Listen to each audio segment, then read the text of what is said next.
Muito bom dia, bem-vindos para mais uma edição da Revista da Semana. Cá estamos com os nossos convidados, daqui a pouco apresento-os, para aqui termos o exercício de olharmos para os principais assuntos da semana selecionados para esta edição. Mas antes de tudo, esta notícia, uma explosão da agência de gás no Kazenga.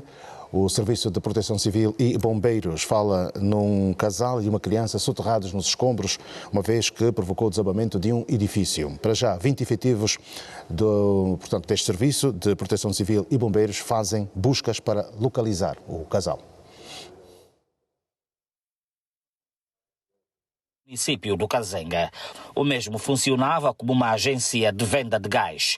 O barulho da explosão foi ouvida por volta das 22 horas, de acordo com o comandante do Serviço de Proteção Civil e Bombeiros. As forças do Comando Provincial de Luanda foram comunicadas sobre o desabamento de uma estrutura e, ao chegarmos no local, constataram pelos relatos dos populares que se tratava de uma agência de gás constituída de um piso. Neste momento, nós temos aproximadamente 50 efetivos operacionais no terreno que estão a fazer a remoção dos escombros com a ajuda da administração. Requisitamos algumas retroescavadoras. Os efetivos foram acionados e até a meia-noite tudo faziam para localizar possíveis ocupantes, pois falava-se num casal desaparecido e uma menor. Temos relatos de alguns cidadãos que residiam na parte de cima da agência de gás. Informações até o momento desencontradas. A primeira informação que nós tivemos é que haviam 3 pessoas desaparecidas. Agora apareceu outro familiar, disse que são 5. Nós vamos continuar a trabalhar até encontrar os corpos. No processo, vários efetivos estão envolvidos. Um trabalho delicado devido à existência de várias botijas debaixo dos escombros e o risco de explosão. Não sabíamos em que condições é que comercializavam o gás, né? Não podemos ainda avançar qualquer dado sobre essa questão, mas vamos averiguar depois, vamos fazer a investigação. O que esteve na causa do rebentamento de uma botija e que causou toda esta situação que estamos aqui a ver. Os trabalhos continuam. A ideia é atingir a zona do escritório, onde possivelmente podem estar o casal e menor, que até o momento são dados como desaparecidos. Essa notícia que de alguma forma traz-nos assim para pensar. Provavelmente um casal esteja soterrado, aguardando pelos próximos tempos de informação para se confirmar de facto o que é que o Serviço de Proteção Civil e Bombeiros irá trazer em termos de informação. Passo a apresentar então para a Revista da Semana os convidados, já aqui connosco, Fernando Bambi, Domingos das Neves, Mário Aragão e Manuel Pinheiro. Bem-vindos, bom dia. Bom dia, obrigado. Bom dia, como sempre. Cumprimentar os angolanos no território nacional e aqueles que optaram também por viver na diáspora e que tenham sempre a oportunidade de nos acompanhar. Mas lamentar os acontecimentos que foram reportados pela ATPA relativamente àquilo que aconteceu no Kazenga, que de facto houve uma explosão de uma agência de gás. E sabemos que acontecimentos como esse têm consequências muito gravíssimas. Ou gravíssimas. Lamentar esse fato e também fazermos uma reflexão de como é que é processado, digamos, a atribuição de licenças de exploração de gás. Em que condições possivelmente todos os requisitos não são cumpridos, depois temos fatalidades como essa e só ficamos já no plano das lamentações porque a fatalidade já ocorreu. Portanto, é necessário um pouco mais de cuidado nessas coisas, cumprir com rigor. O próprio Serviço de Proteção Civil e Bombeiro deve ter maior intervenção nessas questões. E aqueles que têm mesmo a caneta de assinar autorizações seriam um pouco mais rigorosos. Não custa nada verificar, mandar uma equipe com um pouco de isenção.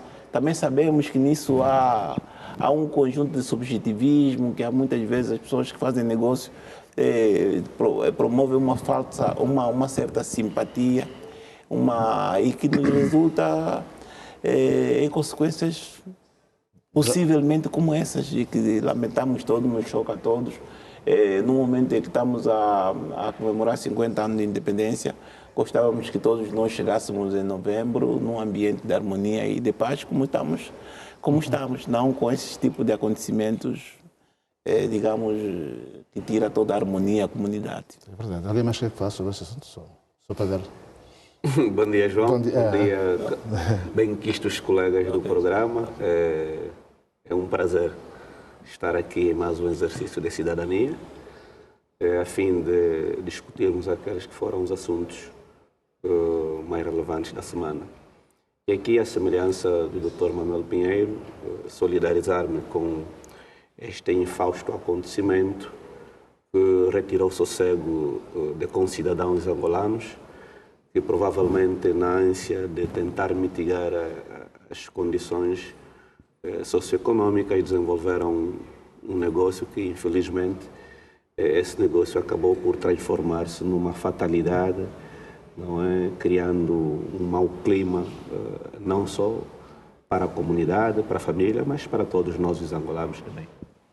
Oxalá que haja um inquérito suficiente para determinar as causas que causou de facto essa explosão, saber se de alguma forma houve negligência ou se de alguma forma, portanto, foi mesmo algo que é incompreendido pelo ser humano. Bem, mas vamos avançar então para os nossos temas hoje. Vamos começar hoje com o comunicado dos órgãos auxiliares do Presidente da República e a resposta dada às declarações feitas por Adalberto Costa Júnior, que esteve a falar foi convidado a falar num certame sobre economia, declarações essas que suscitaram reação aberta, principalmente por conta de temas como o facto de haver contactos relativos portanto, à mudança, ou seja, trabalhar-se na Constituição, e outros temas também ligados, por exemplo, com a presidência de Angola na União Africana. Assuntos esses que criaram, foi um grande tema de debate durante a semana em todos os veículos comunicacionais, com destaque também para os meios tradicionais. Domingos das Neves, em primeiro lugar, como é que viu para já a resposta e os comentários feitos? Não, quer dizer, para mim, num ambiente como estes, eu acho que o engenheiro Adalberto Costa Júnior, que é presidente da UNITA, é uma pessoa suficientemente avisada dos factos e terá feito as afirmações que terá feito, acho que as assume completamente. E como os órgãos da presidência fizeram questão de salientar, quer dizer, a necessidade de procurar provar essas gravíssimas acusações, porque são mesmo graves, e existem os órgãos de justiça para este efeito, no caso em que não se encontre outros meios para a conciliação e para encontrar a verdade material daquilo que se disse, não vejo outra saída que não seja, de facto, os órgãos de justiça na análise deste, digamos assim, dessas afirmações que a sociedade vai tendo, ou uma parte da sociedade vai tendo como polêmicas, né, como sendo polêmicas. Aragão. Bom dia, João, bom dia, colegas. De facto, tomamos conhecimento daquilo que foram os pronunciamentos do engenheiro Adalberto Costa Júnior, presidente da UNITA, e tomamos conhecimento também daquilo que foi a nota dos órgãos do Presidente da República. Eu penso que teve mal o presidente da UNITA, na medida em que trouxe algumas considerações não muito abonatórias, atirando-se contra a instituição Presidente da República, contra a instituição União Africana, e sobre esta matéria eu penso que, do primeiro lado, uma nota negativa aos assessores do presidente Adalberto, quer os assessores, quer os seus conselheiros, porque ao nível do presidente da UNITA deve saber com quem fala, onde falar e como falar. E os advogados dizem que o ónus da prova é quem acusa. Naturalmente, teve muito bem o comunicado da presidência a impedir que o presidente engenheiro Adalberto Costa Júnior prove, então, tudo aquilo que fez menção no debate dirigido por um jornalista angolano. Eu penso de que a presidência da União Africana e da Comissão Africana aplica-se o princípio da rotação geográfica regional. E aqui não se pode compreender e não se pode trazer ao nível do presidente Adalberto, presidente da UNITA, não se pode trazer este tipo de informação. Aliás, estas informações já foi ocorrendo depois do presidente Lourenço tomar posse como presidente da União Africana. Só veio aqui confirmar o presidente da UNITA que não estão comprometidos com a pátria Angola. Uma coisa é fazer política, a outra coisa é a ética partidária. Na política nem tudo nos convém. Agora, nós temos de compreender que o presidente Lourenço, neste momento, é o presidente da União Africana. E não faz sentido, quando o presidente engenheiro Adalberto Costa Júnior, em entrevista, falava de que o governo angolano ter pago para conquistar, assim, a presidência, tendo em conta que a rotação presidencial da União Africana é bem estatuída. E ao nível do presidente engenheiro Adalberto, deve conhecer aquilo que são as normas das organizações africanas. Não se compreende o nível de despreparação e falta de conhecimento do presidente Adalberto. Para quem quer chegar à liderança da Angola, faça um partido político, é preciso respeitar as instituições.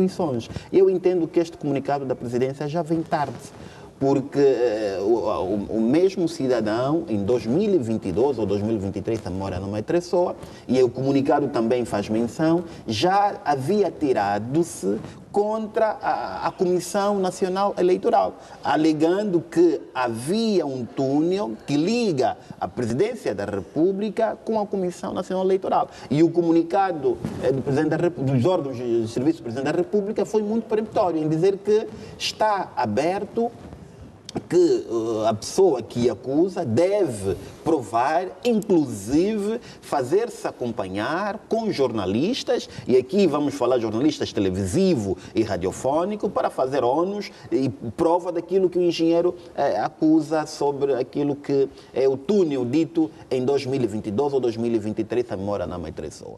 Portanto, eu penso de que a política deve existir ética, e estar na oposição não significa desrespeitar, desacreditar o governo angolano. Aliás, eu não sou militante da UNITA, mas também tenho estado a ouvir alguns discursos do presidente fundador que dizia o seguinte: é preciso reconhecermos os feitos de quem nos governa, para que nós possamos melhor criticar. Então, é preciso que o engenheiro reconheça os feitos que Angola e o governo angolano, aqui representado pelo MPLA, tem estado a fazer. E no momento oportuno de fazer política, faça política. Agora, criar factos políticos para estar na boca do povo, na boca da imprensa, eu penso que teve muito mal. E aqui espero que os órgãos auxiliares do Presidente da República possam, de facto, continuar, e, aliás, foi muito peremptório em dizer que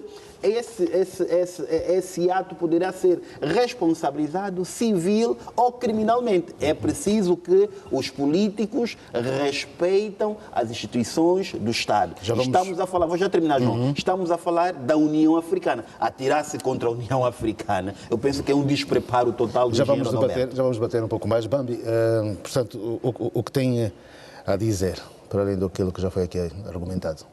Bem, João, dizer que todos nós assistimos no decurso da semana que termina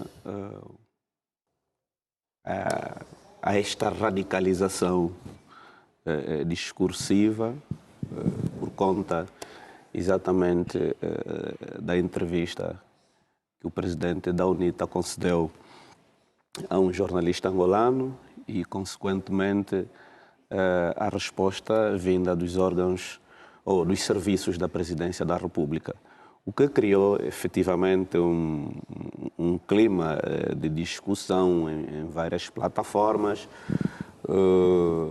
com uns advogarem uma causa em detrimento de outra, mas o que nos permite aqui sublinhar é fundamentalmente a questão da ética.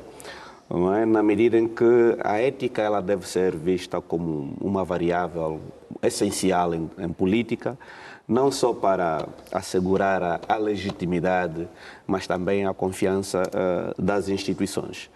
E é fundamental que a ânsia ou a pressão pela conquista do poder não leve os políticos a agir, não é, à margem da ética. Na medida em que constatamos algumas acusações que, obviamente, como disse aqui o Dr. Domingo das Neves, que o presidente Adalberto da Costa Júnior é uma pessoa com um grau de maturidade suficiente, e disse isso, provavelmente terá tido razões de sobra para o dizer. Porém, se não as teve, é exatamente isso remete na perspectiva que o Dr. Aragão fez referência, não é, de ter sido um discurso baixo. No caso de não haver, efetivamente, evidências que sustentem esse discurso. De qualquer das formas... Mas acha que foi um momento emotivo, um momento de... Quando fala em ética, está a dizer que há coisas que têm o seu próprio canal para dizer? Não só ter o seu próprio canal para dizer, mas olho, por exemplo, para as elites políticas como entes com um elevado grau de responsabilidade, cujos seus discursos podem afetar positiva ou negativamente a sociedade. Aliás, é importante que nós, e fundamentalmente a classe política, não faça da população o seu saco de pancada para tudo e para todos os efeitos. Quero aqui dizer que, por exemplo, há aspectos que, se de um lado a primeira acusação inerente à Constituição, ao suposto contacto que alguns mandatários, eventuais mandatários, tenham mantido, somente mesmo o presidente Adalberto Costa Júnior pode efetivamente clarificar. Mas, por exemplo, no quesito União Africana, exatamente aí constata-se que, de facto, foi um momento praticamente infeliz, na medida em que os regulamentos para a presidência da União Africana serem claros e qualquer cidadão com algum nível de literacia pode exatamente compreender e perceber que está muito longe de ser verdade aquilo que foram as acusações em relação a uma suposta propina para assegurar a presidência da União Africana. Doutor, o nível de ética que têm os países da SADC, por exemplo, com essa declaração podem ser chamados como todos corruptos, não é? Pois, exatamente. É aí que, quando dissemos que a ética é importante em política, porque quando se age à margem, coloca-se em causa a credibilidade das instituições. E aqui, não só a União Africana que fica mal, mas também a própria SADC, particularmente por ter sido a partir desse órgão em que se endossou a candidatura do presidente João Lourenço. Então, é a SADC que, de facto, fica descredibilizada por um discurso que provavelmente poderia ter sido evitado ou provavelmente quer dizer, ser melhor abordado. É certo que qualquer candidatura a um determinado órgão envolve sempre algum lobby. Aliás, isso é normal na política externa. Mas esses contactos bilaterais ou multilaterais que possam eventualmente ocorrer não podem ser vistos como uma tentativa de suborno. Vamos já voltar assim, uma vez que o presidente João Lourenço também foi presidente rotativo da própria SADC, se calhar, portanto, por maioria da sua qualidade e a sua competência, se calhar a própria SADC achou que Angola deveria, né? Isso são apenas algumas... É algo que eu queria introduzir para perguntar aí ao Dr. Manuel Pinheiro. Portanto, em relação a tudo isso, como é que se pode resolver? João Pinto, é assim... O nosso país, o Presidente da República, tem prestígio para ocupar este lugar, para ser eleito a presidente da União Africana, por um período de 12 meses. É necessário ver o nosso papel nesse percurso todo. Olha, nenhum presidente angolano, dos 3 que já tivemos, dos 2 que já tivemos, ocupou o lugar de presidente da União Africana. O terceiro presidente, neste caso, Sua Excelência, o senhor Presidente da República, João Lourenço, é o primeiro angolano a ocupar a cadeira de presidente da União Africana. Penso que isto orgulha-nos a todos, porque o nosso país tem prestígio para isso. Toda a região africana, mesmo o continente, reconhece o empenho da Angola. Angola paga suas cotas. Angola é o único país africano da região austral que derrotou o exército da África do Sul, o exército racista da África do Sul. E isso, a África do Sul tinha pretensões de ocupar toda a região africana. E isso é de reconhecer, mesmo que seja um facto histórico. O nosso país é um país solidário, apoiou várias causas, mas não quero perder-me aqui nestas questões de história. Quero apenas lembrar um filósofo, Aristóteles. Aristóteles, no seu livro Tratado da Retórica, dedica muito tempo ao ataque às falácias. O uso de falácias na política. E, relativamente a este partido e a este líder partidário, já é seu apanágio. Lamentavelmente é seu apanágio. Lembremos-nos o seguinte: antes das eleições recentes que tivemos em 2022, o presidente da UNITA, engenheiro Adalberto Costa Júnior, veio à comunicação social dizer que havia um acordo de cedência de poder. Cedência ou transição? De transição de poder. Nós vimos como é que depois foi desmentido. Esse acordo não existia. Vimos também como é que nos foi dado a informar de que eles tinham um centro de escrutínio paralelo que podia, em tempo oportuno, mostrar os resultados eleitorais. Até hoje nós estamos na expectativa de ver os resultados, não os vimos. Ouvimos e vimos também a dizer que havia ganho eleições. Fato contínuo, disse que não era verdade, que ele não havia ganho eleições e que ele nunca havia dito que tivesse ouvido fraude. Também ouvimos dizer que havia um túnel entre a presidência e a Comissão Nacional Eleitoral para efeitos de orquestração de atos para viciar os resultados. Esse túnel até hoje não foi mostrado. Também vimos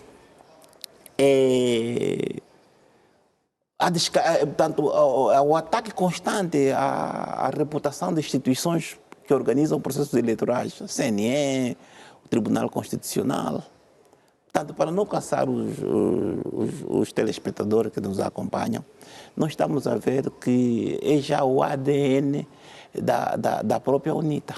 Mas E digo mais, aqui uma espécie de revisão da história.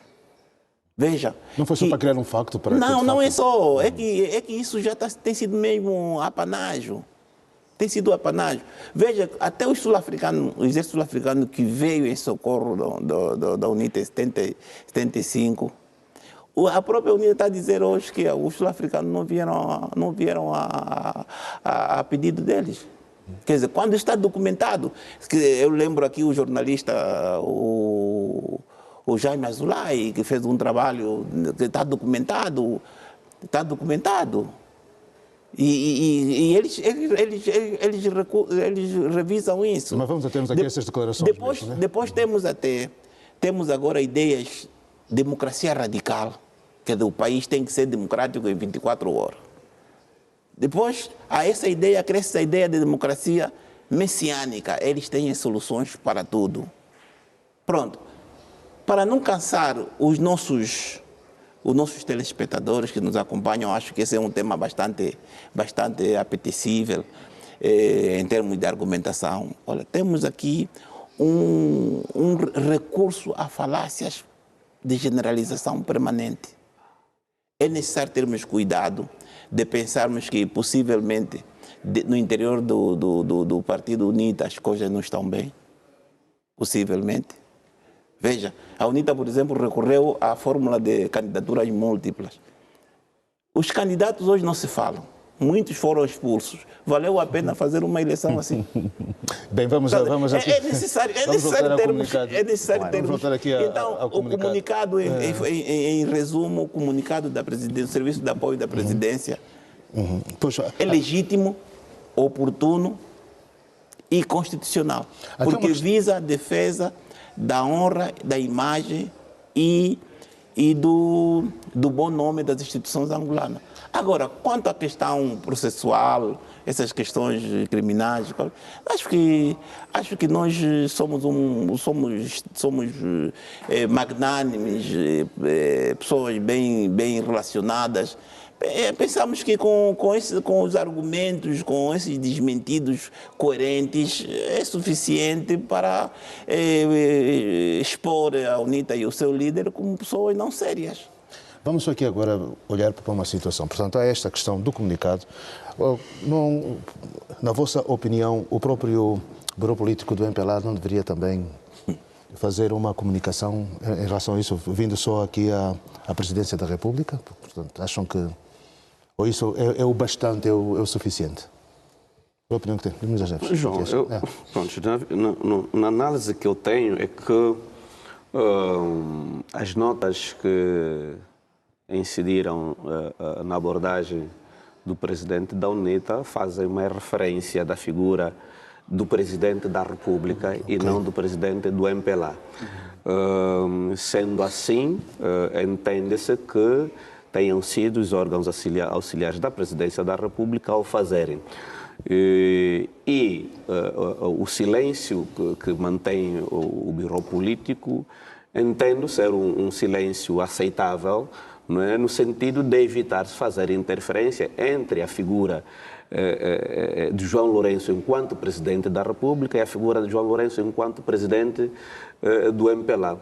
As questões ligadas à Constituição, à alteração da Constituição, estão mais viradas à questão do Estado e à questão da União Africana e da mente. Então, acreditamos que não seria, quer dizer, é prudente que o Bureau Político se mantenha em silêncio e, como disse o Dr. Manuel Pinheiro, acreditamos que o comunicado dos serviços do Presidente da República serem suficientes para dirimir esse facto e não evitarmos conduzir o país numa espécie de nova instabilidade política que, de facto, pode não ser abonatório para nós. Judicialização a julgar da política, exatamente pelas experiências que nós temos.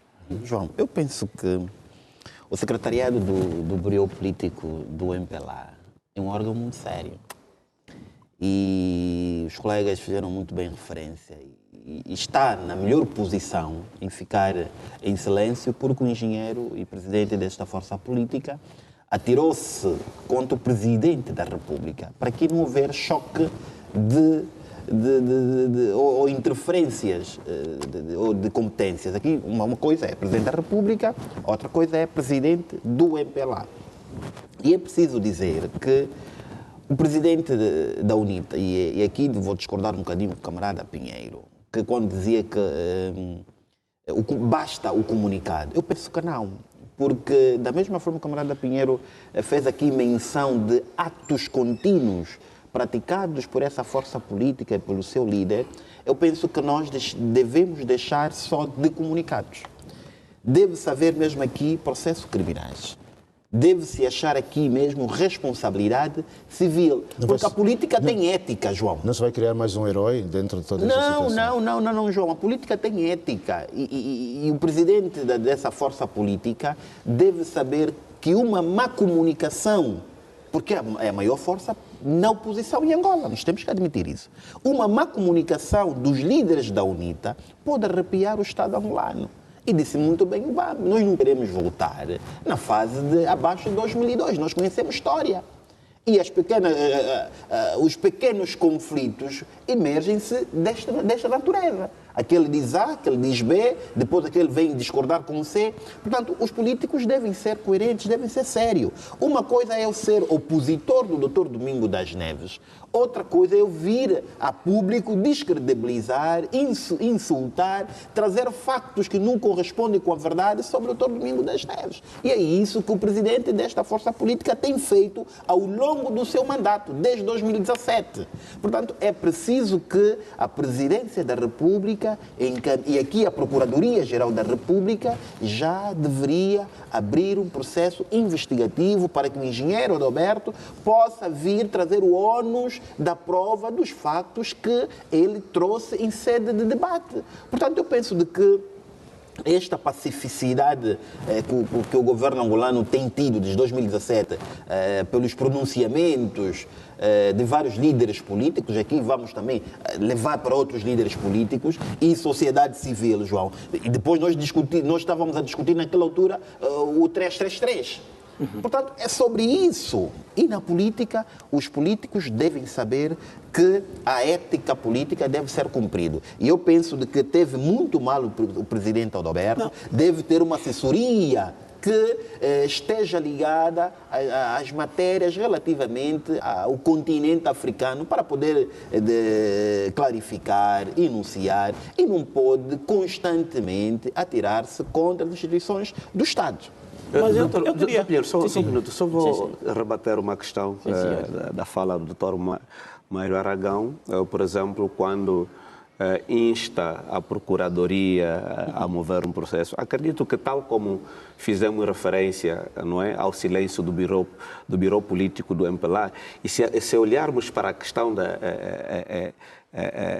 separação dos poderes, eu acho que é importante que aquele que se sente lesado é que deve manifestar, não é? Que deve estar o processo junto da Procuradoria e não a Procuradoria em si, atendendo também a questão da separação dos poderes, não é? Eu acho que a Procuradoria não pode levantar-se imediatamente para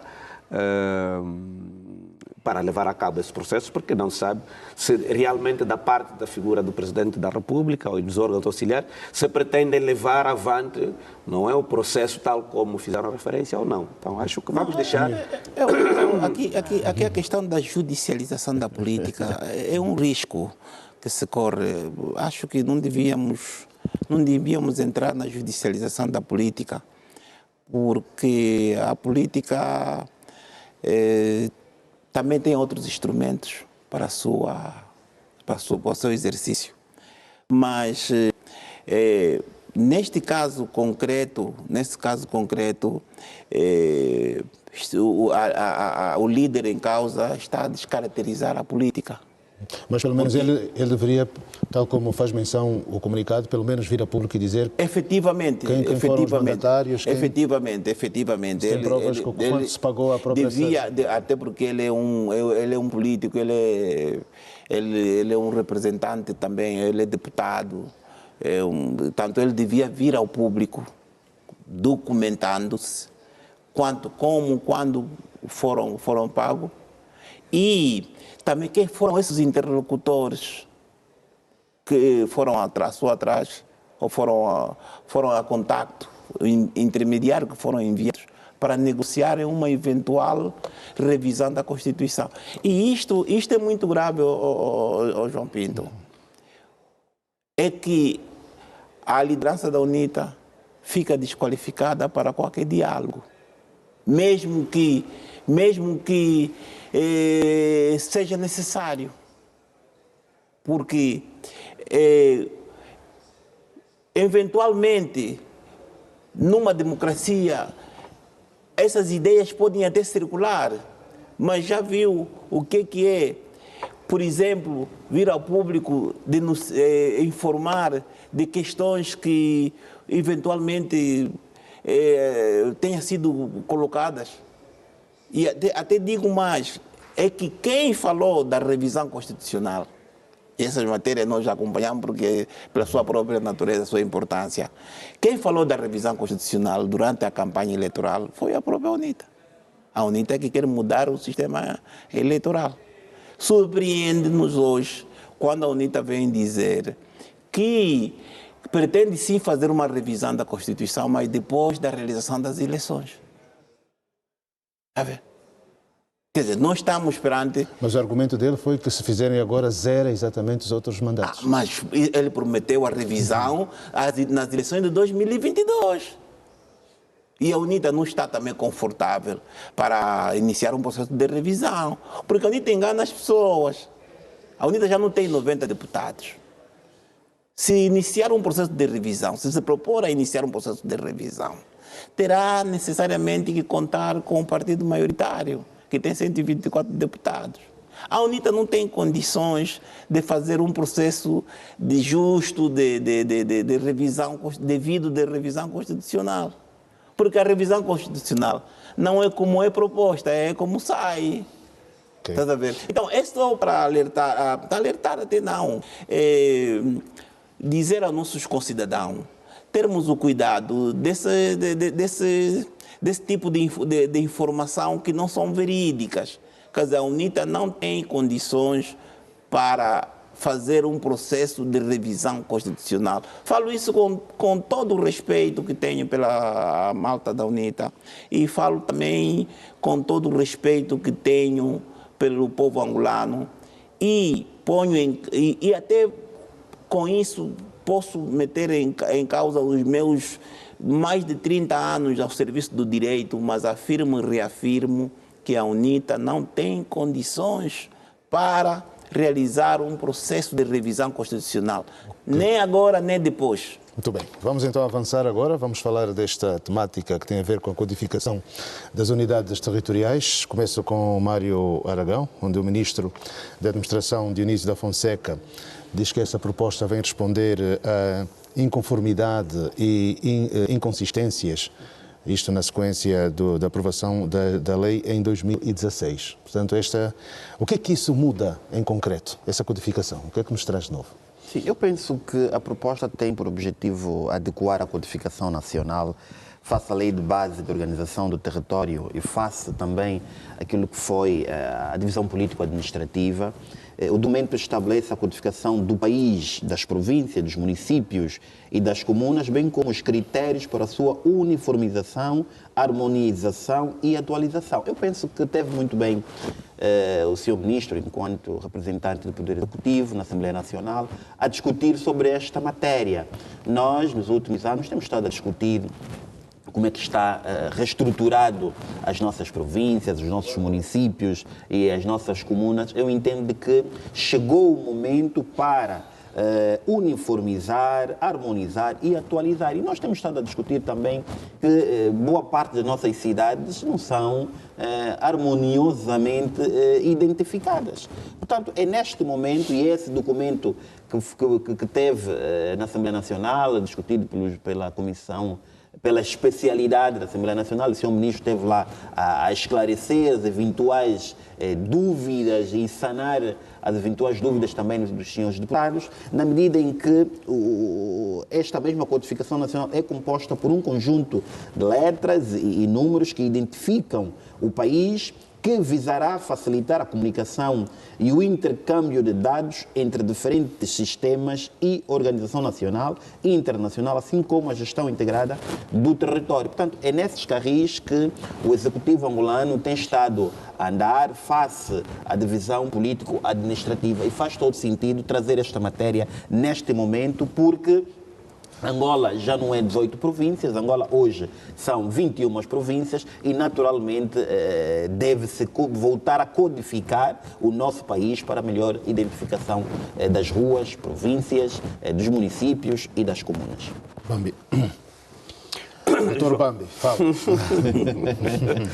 Bem, eu por acaso estava aí a fazer uma reflexão e vi o horizonte temporal, não é, em que a anterior lei havia sido aprovada, e como fez referência aqui o Dr. Mário Aragão, foi em 2016, estamos em 2025, exatamente já com motivos para a alteração da mesma lei.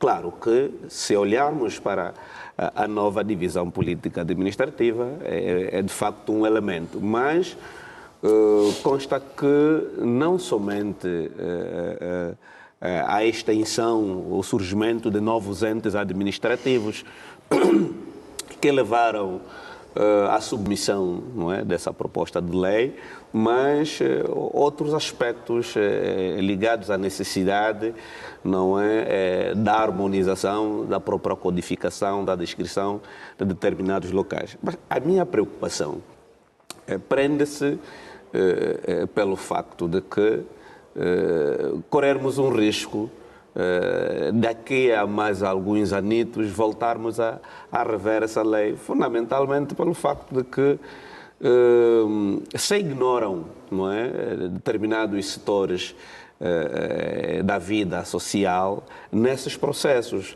Era fundamental que, de facto, profissionais das ciências sociais e humanas pudessem também ser ouvidos para, de facto, dar o seu contributo neste processo. Porque é verdade que nós temos problemas muito difíceis, que é na questão da própria toponímia. A toponímia, quer dizer, não é harmonizada. Mas para os nossos telespectadores perceberem, o que é isto de codificação? Bem, codificação implica atribuir um código. E, como diz o Dr. Mário Aragão, o código pode ser, não é, por letras alfabéticas ou pela numeração.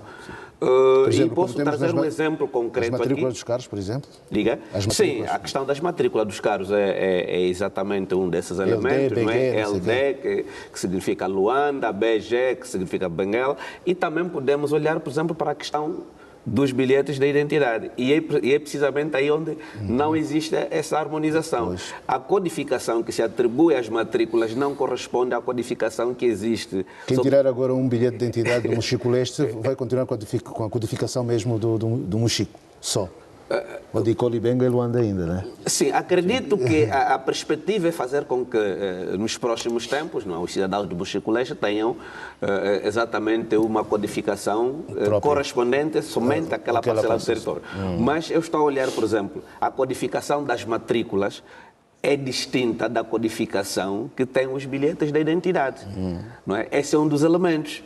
O outro elemento tem a ver com a questão, por exemplo, da toponímia. Nós vamos harmonizar a codificação, mas temos problemas graves na grafia, não é? Em que prevalecem grafias diferentes.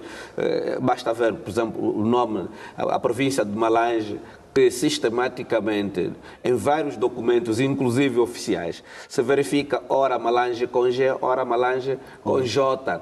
E se sairmos de Luanda para Malange e vamos constatar, quer dizer, as diferentes placas toponímicas que estão ao longo da via também têm descrições diferentes. Então, aí é onde, de facto, deveriam entrar também os profissionais das ciências sociais humanas para ajudar o ponto de administração do território para que esse problema possa servir de facto e temos uma copa. Pinheiro. Não, eu subscrevo tudo quanto foi dito aqui por meus ilustres colegas do painel. É constitucional. Né? E é constitucional garantir, digamos, a harmonização e desenvolvimento do país. Realmente levantou-se aqui questões muito importantes relativamente à questão da grafia. Estamos aqui a questão dos kwanzas. Quer dizer, temos o kwanza moeda, que o nome veio do Kwanza Rio, mas temos os dois Kwanzas, territórios com C. E, por exemplo, no Kwanza Sul mesmo, há pessoas que insistem em escrever com capa. Portanto, e essas questões, faz sentido que haja essa harmonia e concorram esses saberes que o doutor Bambi aqui fez referência, para que, de facto, exista mesmo uma harmonia. E esses códigos são tão importantes porque influenciam na identificação das pessoas, na localização das pessoas. Está a ver?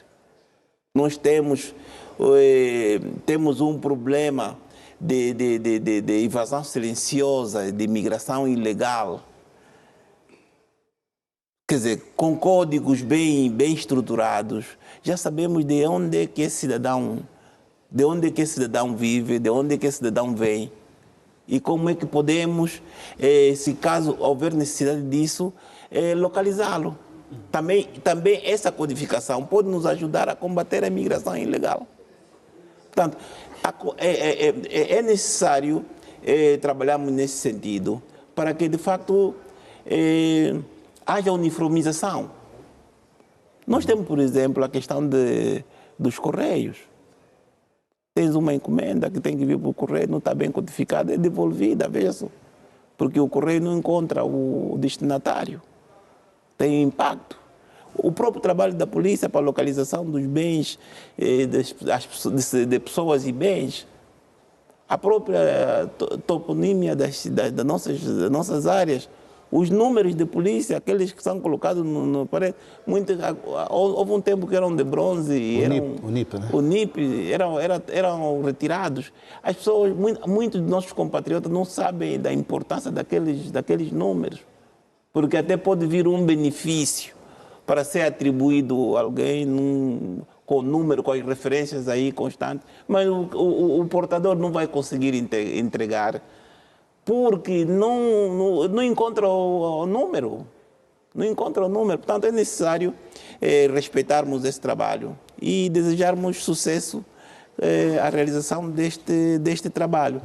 Nós temos já uma lei em vigor, mas essa lei torna-se inadequada, uma vez que hoje somos 21 províncias e aumentamos também o número de municípios.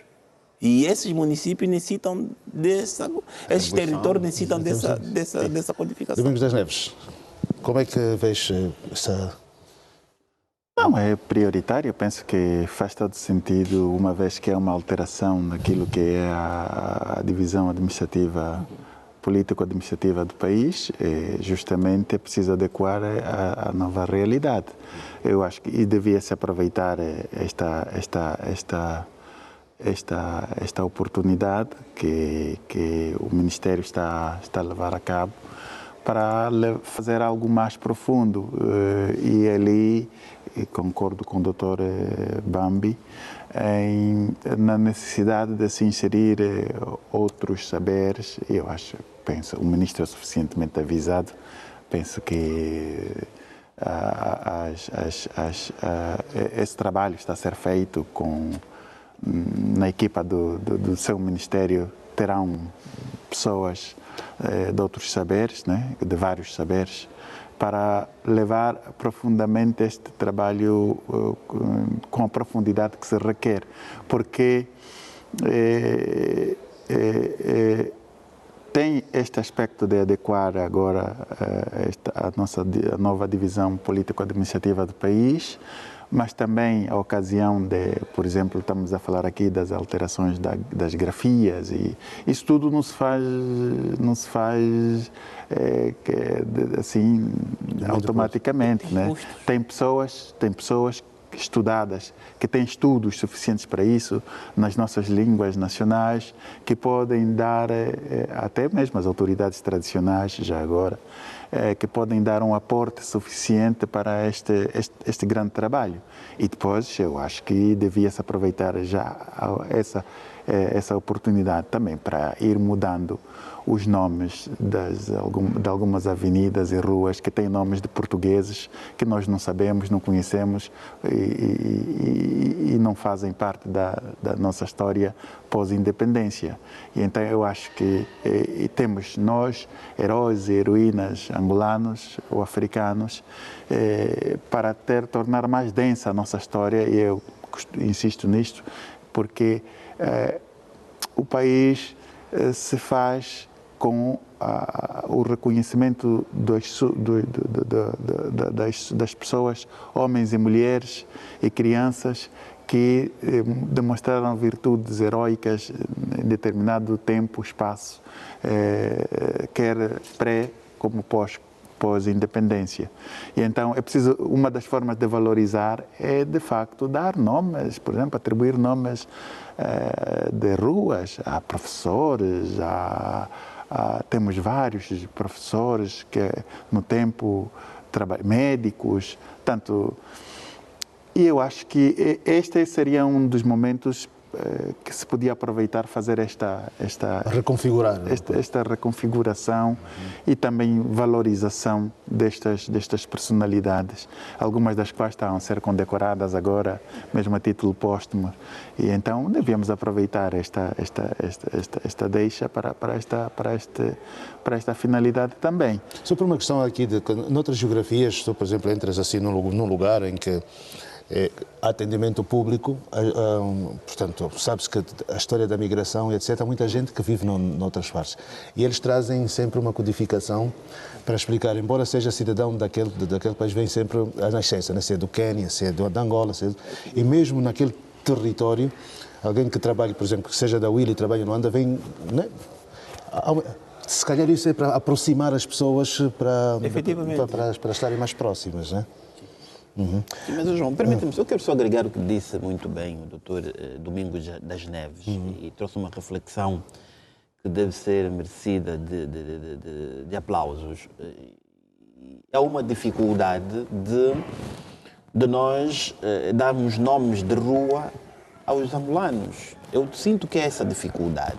Eu tenho visitado alguns municípios, e aqui quero trazer o município de Kazenga, uma determinada zona que dão nomes, e o Dr. Domingos das Neves disse que é preciso mudar a característica de nomes portugueses para nomes africanos, que eu concordo também com o Dr. Domingos das Neves, mas essa zona do município de Kazenga que eu tenho estado a visitar tem algumas ruas que têm nome de Benguela, de Lubango, do Ambo, em Luanda, num sentido em que nós, em Luanda, no município de Kazenga, há vários historiadores, aliás, estão a ser condecorados agora vários indivíduos e munícipes deste mesmo município, que deram um litro, que deram a sua vida para a independência, que deram a sua vida para a conquista da paz, e com esta codificação, eu entendo que, a par do Kazenga, tem o Rangel, tem a Viana, tanto desta codificação é o momento apropriado para podermos nós darmos nome àquelas pessoas que muito fizeram por esse país. Porque nós estamos na senda das condecorações do que o nosso Estado tem estado a dar a essas figuras. Mas aquele cidadão que não for condecorado com uma medalha pode ser condecorado com o nome de uma avenida, de uma rua. Também faz parte das condecorações. Portanto, eu penso que... Para além do povo que atribui ruas, né? Mas por exemplo, vai ao Talatona, por exemplo, aqui em Luanda, você vê a rua A5, A3. E não não faz Ou sentido. no Quilamba, né? E não faz sentido. Não faz sentido. Depois tu vês que a rua 45 está próximo da rua 1 pá, não faz sentido essa codificação. Eu acho que é importante. Vou já terminar, camarada Pinheiro. Então, é importante que esta codificação venha dar uma nova roupagem, quer talatona, quer quilamba, o zango, que quem vai o zango provavelmente só conhece uma única rua, que não vale a pena fazermos aqui publicidade, mas é preciso codificar o zango. Fazer publicidade, Não é? que eu vivo lá. Não, mas é preciso codificar o zango. Portanto, eu penso que, a par deste documento, que é um documento muito valioso, que está a ser discutido na Assembleia Nacional, eu penso que o senhor ministro, como disse muito bem o doutor Domingo das Neves, muito avisado, poder trazer então aqui a numeração ou trazer nomes de individualidades angolanas ou africanas que, ao par da sua história, tiveram o seu percurso aqui em Angola. Sim, é só para agregar uma nota. Desculpa, doutor Pinheiro, nessa fala do doutor Mário, que foi antecedida pelo doutor Domingos das Neves, a questão da numeração das ruas, das avenidas. Mais do que colocar numeração, que também demonstra, quando há numeração, demonstra uma certa carência na nossa cultura e identidade. Sim. Estamos a atribuir números porque não temos noção da riqueza da nossa cultura, da nossa identidade. Mesmo a numeração, na minha perspectiva, é mal colocada. Sim, é mal número colocada. 40, tu vais em Nova Vida, Pois. a rua 48 está próximo da rua 1. Sim. Agora, mais do que isso, o nosso desejo é que, por exemplo, que com essa lei pudessem também ser já cauteladas as questões futuras do ordenamento do território, não é? Evitando com que nomes que não têm nada a ver com a nossa realidade histórica e sociocultural, não é, possam ser atribuídos, não é, a bairros. O que temos estado a assistir é que há um pioneirismo do cidadão em detrimento do Estado. E o cidadão, quando chega primeiro numa zona, então atribui o nome que lhe for conveniente e esse nome ganha solidez. O Estado depois tem dificuldade de substituir esse nome e muitos desses nomes, quer dizer, são Deus nos acuda, não é? Então, temos de começar a perspectivar uma Angola cuja toponímia, de facto, esteja totalmente relacionada com a nossa história. Agora, acha o doutor Bambi que aquela rua famosa daquele município de Luanda vão conseguir mudar aquele... É possível. Aquilo já está, está praticamente batizado pelo povo. Não, mas é possível mudar, porque, aliás, há um trabalho que está a ser feito naquela circunscrição, penso eu que... Sim, vai dar para dizer, a rua Manuel Aragão, Não, tem de tirar o eixo, tem de ser mesmo a rua agora, Domingo das Neves. Porque é um senhor cidadão que deu o seu contributo no país, porque aquela rua que o João faz aqui referência não abona para a nossa boa convivência. Não, o que se faz na rua, não é? Na rua. Os atos. Vamos ao intervalo já, daqui a pouco. Faça a favor. Não, eu faço minhas palavras aqui, subscrevo inteiramente tudo quanto foi dito aqui e o reconhecimento aos angolanos é devido. Não necessitamos dar número nas ruas, porque dar número é praticamente dizer que não temos referências. Então, temos... Agora mesmo estamos a ver a lista de oficiais generais que estão a ser graduados, condecorados, e muitos desses nossos heróis vivos e póstumos não têm uma referência, não têm rua, alguns não têm rua, por exemplo, não tem. E eu acho que é necessário nós perdermos a noção de homenagear as pessoas só já no Campo Santo. É necessário termos a cultura de reconhecimento quando estamos em vida. As pessoas sabem. Muito bem. Mas João, antes do intervalo, se calhar, eu acho que nós gostamos muito de numerar as coisas, porque lembro-me que, por exemplo, isso começa mal, mesmo as nossas escolas, elas estão numeradas. Nada contra os códigos que tenham códigos da escola, mas para além do número, mas o número também, o número pode ser seguido de nome.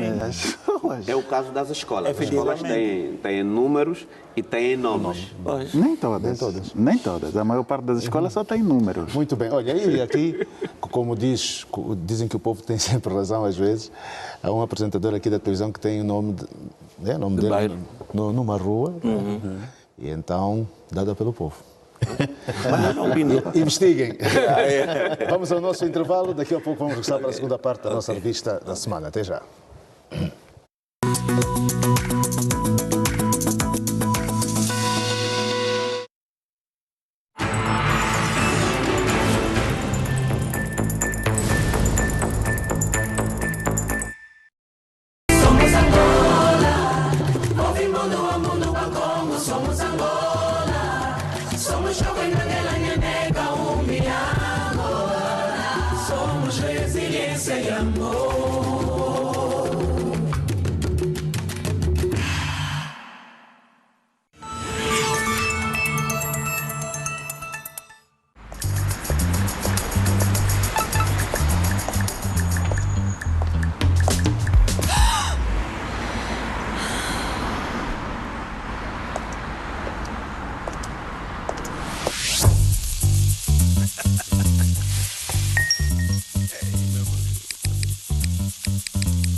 Ouçam bem o que eu vou dizer, uma história quero contar. A vida tem coisas belas, ruins, mas é mesmo assim. Misty falou de terra, terra de mim, terra de nós, Guiné. Criança, minha terra ainda tem esperança de viver um dia.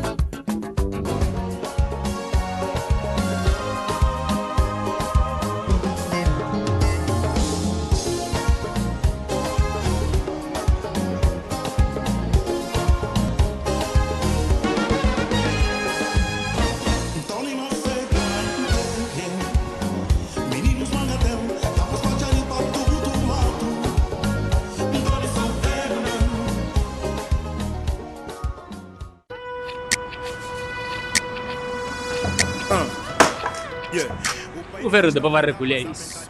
Não, é só para ver que hoje as pessoas já não fogem carro. Calma, filha. Mas pronto, com tanta pressa, hein? Deixa pelo menos o teu número de telefone. A ver se eu ligo para ti.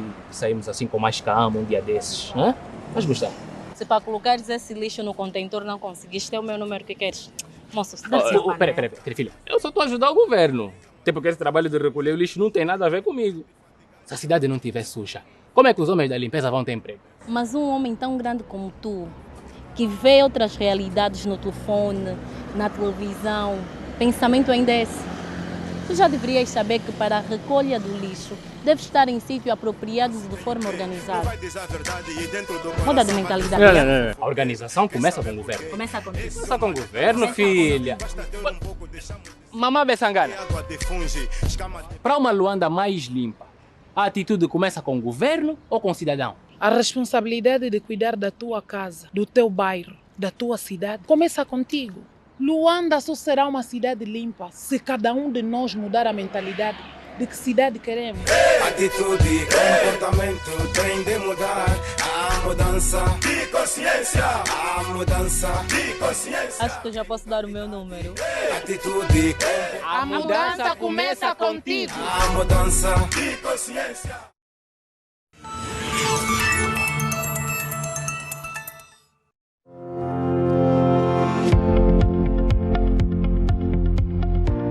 Neste momento, a Administração Geral Tributária está a usar uma aplicação que foi desenvolvida em cooperação com o GGPN, que é uma aplicação que permite fazer extração a quantidade de imóveis que estão numa determinada localidade. Isso facilita o processo de inscrição, o processo de gestão e fiscalização dos imóveis que a Administração Geral Tributária deve controlar a nível das suas funções.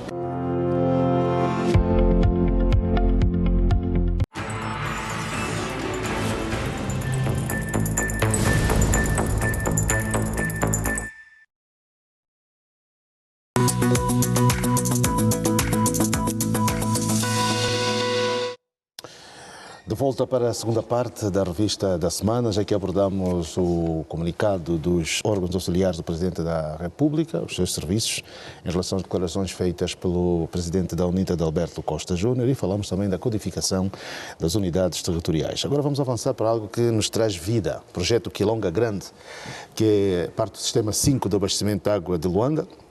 O que se pretende agora é melhorar o acesso à água potável para os habitantes da capital.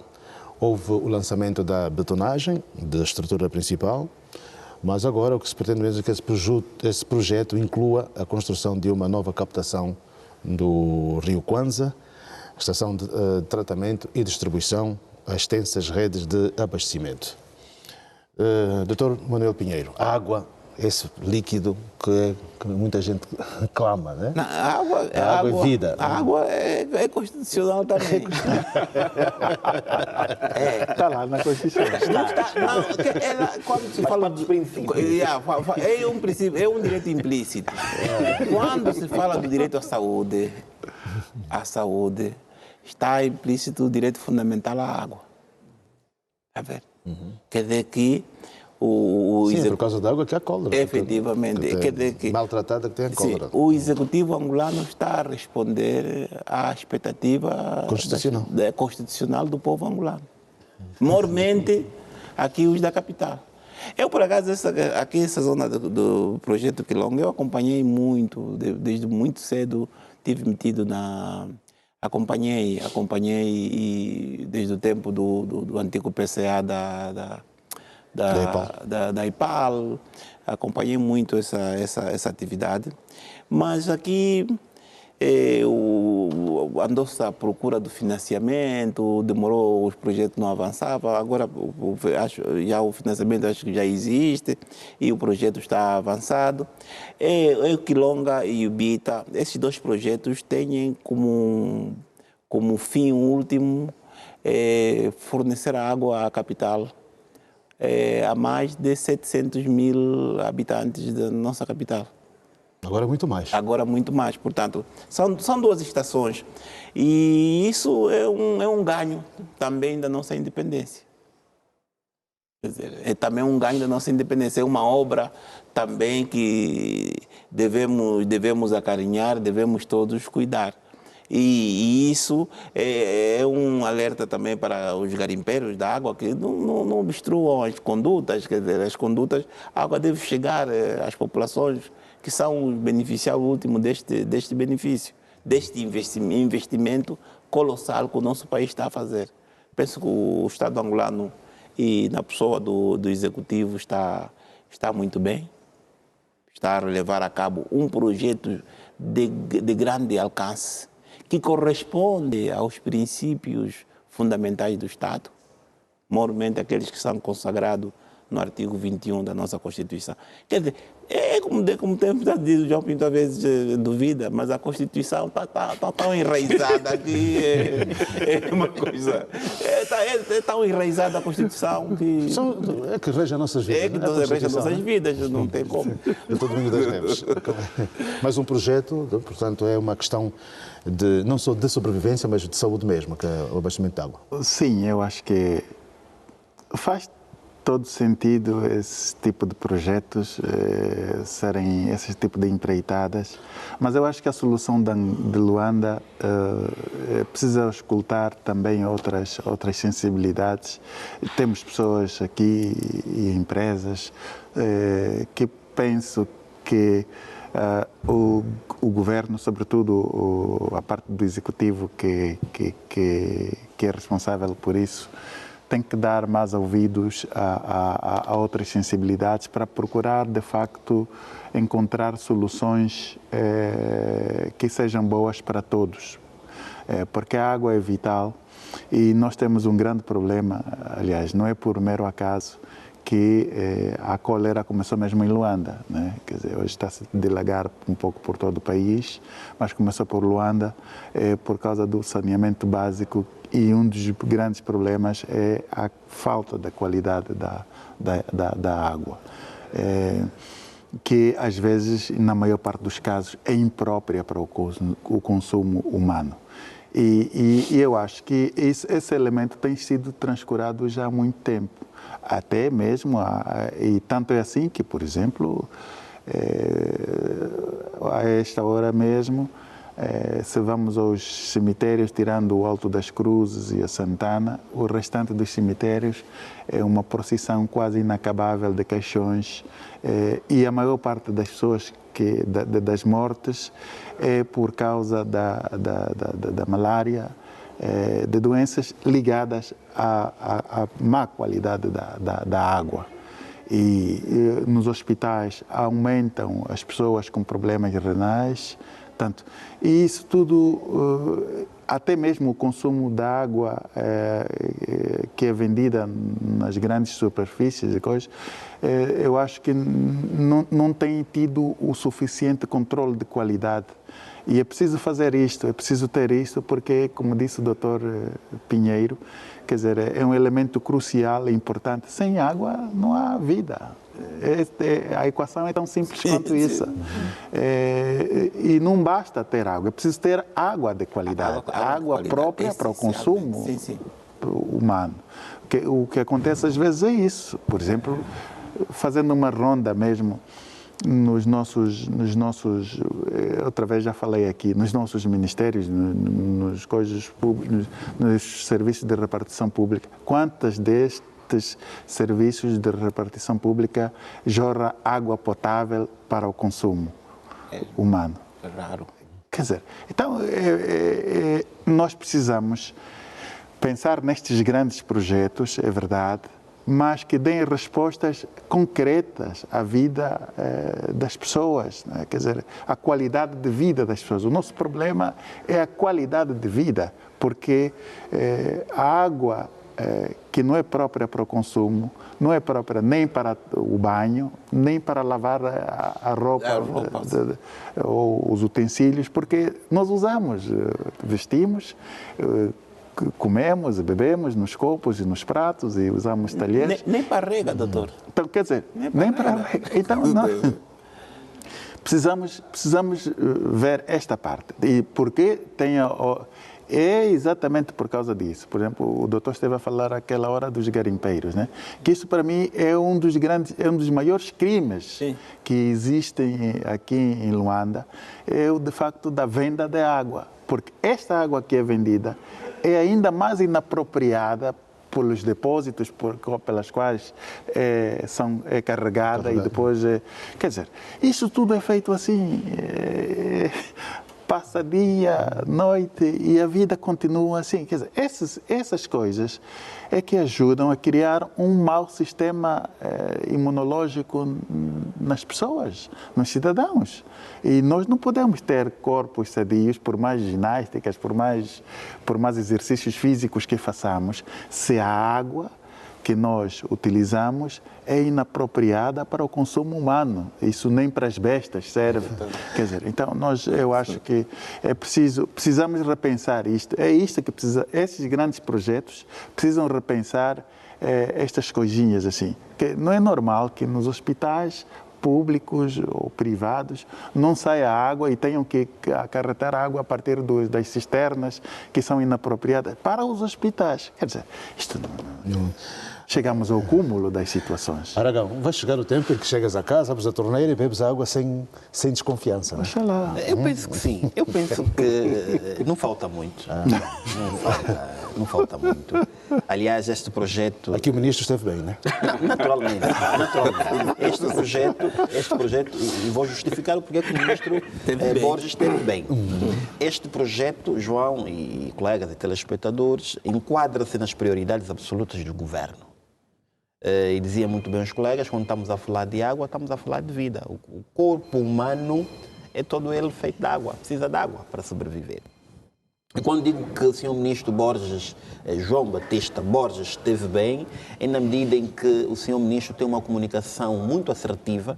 Me parece que é dos ministros que está a levar mesmo a bandeira daquilo que é a comunicação, o lema do presidente Lourenço, que é trabalhar mais e comunicar melhor.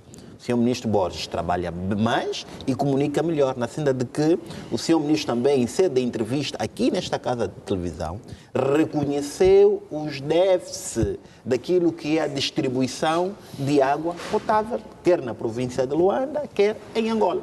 Razão pela qual eu estou a dizer que o Sr. Ministro tem estado muito bem naquilo que tem sido os projetos. Mas eu quero me sentar, João, naquilo que foi a preocupação do ministro quando da visita deste grande projeto. O senhor ministro está preocupado e apelou que esta empreitada ou os empreiteiros cumprissem os prazos. Porque é uma obra que, de acordo com os prazos estipulados, será inaugurado em dezembro de 2026. E se vai ser inaugurado em dezembro de 2026, e aqui uma preocupação em distribuir água potável com qualidade, como disse os colegas, nas províncias de Luanda e Colibengo, estamos a falar em Colibengo, uma nova província que carece da água. Viana, só em si o município de Viana, que também vai estar ligado com esse mesmo projeto, carece de água potável em várias arteiras do município de Viana, mas estamos a falar de um projeto em que é preciso que haja o cumprimento escrupuloso da execução da obra, porque a história das empreitadas que nós há um ano já tivemos contacto não nos trouxe uma história agradável. Nós tivemos obras que o Executivo endossou orçamento, mas depois, no final de tudo, nós tivemos obras paradas. E aqui o mote da preocupação do Sr. Ministro, vimos ali que já foi construída a primeira betonagem, e é isso que o Sr. Ministro quer, que até 2026, antes de dezembro, possa estar já a obra concluída e entregar ao Executivo para que seja inaugurada e para que o povo angolano das províncias de Icolibengo e Luanda possam beneficiar. Estamos a falar de um projeto muito ambicioso que vai elevar a água a mais de 5 mil munícipes, 5 mil milhões de habitantes das duas províncias, num número aproximadamente... Estava já aqui a ver, 5 mil. Não, milhões de habitantes. Okay. Milhões de habitantes. Num número elevado de 518 metros cúbicos de água por dia. Penso que com esse projeto vai elevar de 518 a 600 metros cúbicos por dia de água potável. Portanto, eu penso de que o Ministério da Energia e Águas, e aqui na pessoa do Sr. Ministro João Batista Borges, é preciso que seja o fiscal do fiscal. E fê-lo muito bem fazer esta visita. Espero que não seja a última, para depois só ir para lá o próximo ano, nas vésperas da inauguração, que deve ser uma visita periódica, em 3 meses, porque nós queremos que esse projeto acelere. Se de um lado estamos a discutir a questão da cólera, da malária, do outro lado nós temos que ter um executivo que se preocupa com as questões primárias, e a água faz parte das questões primárias do executivo, razão pela qual eu disse que é um projeto que enquadra-se nas prioridades absolutas do governo. E é nesta visão que o Executivo liderado pelo presidente Lourenço tem estado a beneficiar orçamentos para projetos do género, para dar dignificação ao povo angolano e à sociedade coletiva. Pelo histórico que tive a ver aqui da empresa que está na obra, é uma empresa que tem, tem a GAUF, tem laços países africanos como Gabão, etc. países, e também na Ásia. Bambi, vão acabar as girafas? Não. Lamentavelmente não. Por onde vai passar, certifica-se que vai chegar a maior parte das pessoas que hoje não têm água canalizada, né? E eu vou justificar. Faz favor. Não. Haverá apenas uma redução. Uma redução. Pronto, deixa-me primeiro dizer que o projeto é um projeto estruturante, por aquilo que estive a ler, a efetivar-se, poderá concorrer para o aumento da cobertura e da oferta desse bem precioso à população. Mas, quando olho para o setor, o colega Dr. Pinheiro já tirou todas as flores à Sua Excelência, o Ministro Borges, que de facto tem estado a trabalhar, mas quando se olha para o pelouro que ele dirige, o setor das águas é o setor que apresenta maiores desafios. Nós sabemos o porquê. Sabemos o porquê. Tá bem, vamos lá chegar. Se sabemos o porquê, é importante que fossem encontradas soluções que resolvessem um problema de uma vez por todas. Pelo menos no setor da energia, e aqui muitas das vezes falamos nesse espaço, que de facto é o setor que pelo menos tem estado a andar. Mas o setor das águas tarda em dar um passo, não é, rumo à estabilidade que tanto se deseja. É o setor com um maior déficit na distribuição desse precioso líquido e, pronto, quero esperar que, de facto, esse projeto não tenha o mesmo histórico que outros megaprojetos que o Ministério da Energia e Águas já teve. Se não, vejamos, em 2007 deu-se início de um megaprojeto que deveria levar água a cerca de 80% da população. Estamos a nos referir do projeto Água para Todos. É um projeto que esteve virado para cerca de 9 províncias. Metade do país, metade da divisão administrativa na antiga realidade, não é? Quando o país tinha tão somente 18 províncias. E o que de facto verificou-se no fim desse projeto, o balanço foi profundamente negativo. O projeto Água para Todos foi um fiasco. Não é? Tão pouco se conseguiu atingir a metade da cobertura que se perspectivava. Logo, o fracasso do projeto Água para Todos deveria trazer lições muito mais do que profundas, porque temos ciência que o projeto consumiu um orçamento robusto. Contou com financiamento de uma instituição, quer dizer, foram várias instituições, mas dentre elas o Banco Mundial. Mas, lamentavelmente, os milhões que foram alocados para esse setor, praticamente foi um dinheiro mal gasto. E hoje temos muitas estruturas semi-acabadas em várias localidades do país. Eu conheço realidades, comunidades que tinham água no período colonial e durante a guerra conservaram o fornecimento da água, até que surgiu o programa Água para Todos, trouxe expertos que demoliram as estruturas coloniais para montar novas estruturas e, infelizmente, a água não sai. Então, são esses erros do passado que devem ser acautelados. Então também tem que se reconfigurar aquelas 2.000 ligações que estava para fazer em Luanda, né? Que foram colocadas as torneiras e água. Obviamente que aquilo, aliás, no âmbito do programa Água para Todos, Luanda seria das províncias mais beneficiadas. 700.000 ligações. Exatamente, seria das províncias mais beneficiadas.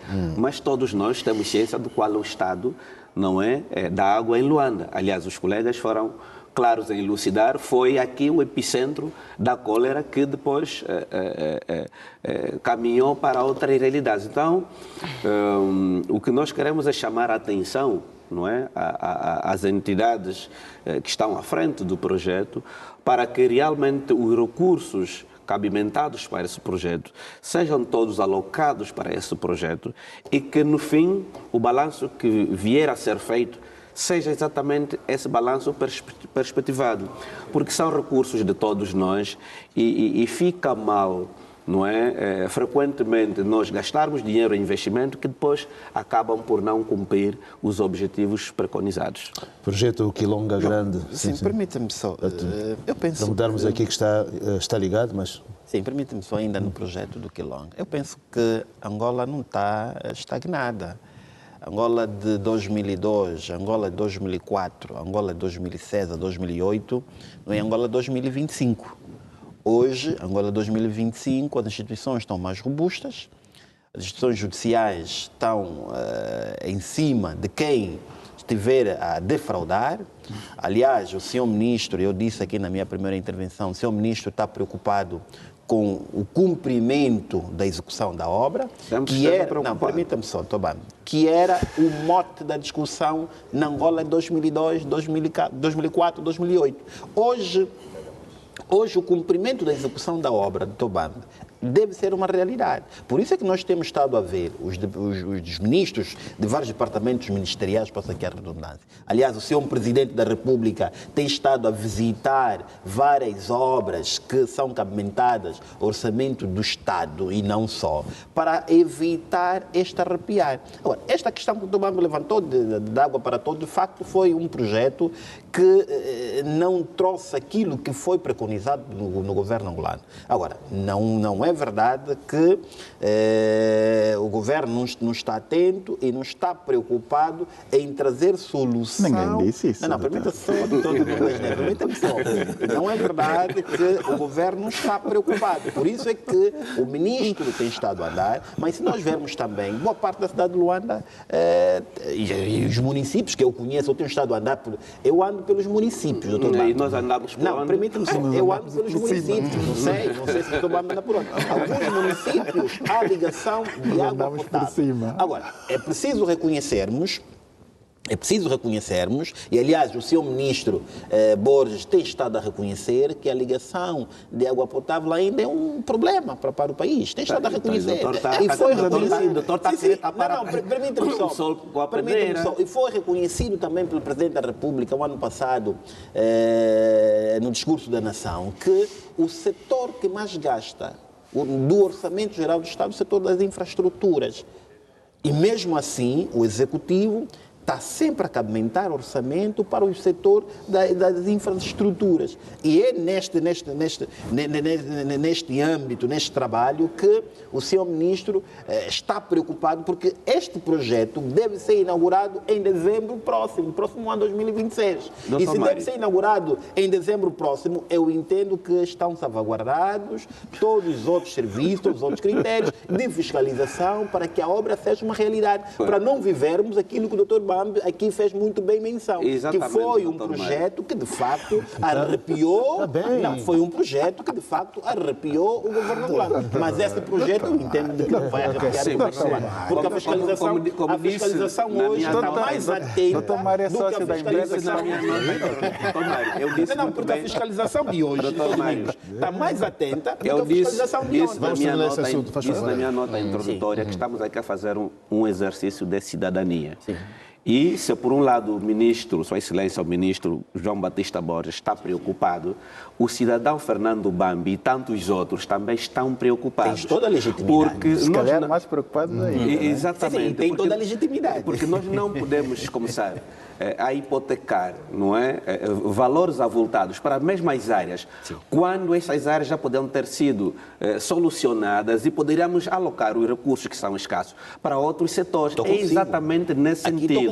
Agora, não precisamos passar, não é, um penso frio. Não, a minha preocupação é exatamente a preocupação de todos os angolanos. A água, disse muito bem o doutor, é um direito. E nós estamos muito mal nesse setor. É constitucional. É um direito fundamental. É um direito fundamental, não é? Como disse o doutor Pinheiro. Então, o nosso desejo não é que nós estamos contra o ministro do setor, não é que nós estamos contra o governo, mas nós precisamos que haja uma maior fiscalização e que daqui em diante, no fim do projeto, possamos dizer, sim, o Quiloa Grande valeu a pena. É isso. Bem, vamos avançar aqui. Vamos avançar. Tem visto a fiscalização. Mas eles vão exercer o bom papel. Para além de todo o trabalho desenvolvido à volta do projeto Quilonga Grande, e aqui, quando se fala disso, falamos das cidades, falamos daquilo que pode ser uma cidade harmoniosa. Por isso o Executivo esteve a lançar o projeto de reconversão urbana de cidades de Angola, chama-se SONA, para a requalificação urbana de municípios das 21 províncias do país. Por enquanto vão ser 4, mas essa é uma questão de planeamento. Por isso é que o ministro Vítor Hugo Guilherme considerou este projeto uma iniciativa estratégica e transformadora que representa um passo firme do governo na construção de cidades mais inclusivas, resilientes e sustentáveis. Está muito bonito, não é? Não, tá. E olha, na sequência disso tudo, é mais uma vez uma matéria constitucional. porque tudo isto visa os objetivos sustentáveis. Portanto, o melhoramento da qualidade de vida das pessoas, o direito das pessoas, a circulação de pessoas. Mas como requalificar quando nós temos cidades que, portanto, as pessoas foram fazendo, ocupavam terra, faziam o que quisessem? Como é que isso acha que pode vir a acontecer? Isto vai implicar... Se ficarmos, por exemplo, em Luanda, vai implicar trabalho. Vai implicar trabalho... Demolições? Entre outras, porque é necessário criar equipamento, dotar certas áreas de equipamento social. Eu estou a vir do SUMB, por exemplo. O SUMB está em obras. O SUMB está em obras, Porto Tamboim está em obras. Portanto, não está aqui mencionado, mas o Estado angolano quer melhorar a qualidade de vida daqueles nossos compatriotas naquelas paragens, que tanto fazem também, que tanto necessitam. Eu vi com satisfação as pessoas lá no SUMB querem que as obras concluam para que, de facto, a cidade recupere o seu bom nome. Assim... Mas, doutor Pinheiro, não acha, por exemplo, esse é um projeto do governo, sim, né? Mas se de facto houvesse grande autonomia para os próprios governadores fazerem projetos sustentáveis, o país não ganharia mais? Não, porque ainda nós não estamos ainda a este nível. Não temos competência intelectual para tal? Sim, porque esses projetos são... Não estão na Constituição. São constitucionais. São constitucionais, mas pelos montantes que isso envolve, pela mas dimensão. Mas qual é o problema de um governador ter bons montantes para melhorar a sua província? São questões, são projetos centrais. Sim, mas por que não? A questão que porquê que não é essa autonomia para essa não, os governadores, como sabe, os governadores provinciais... Estão de mãos atadas? Não digo que estão de mãos atadas, são também auxiliares.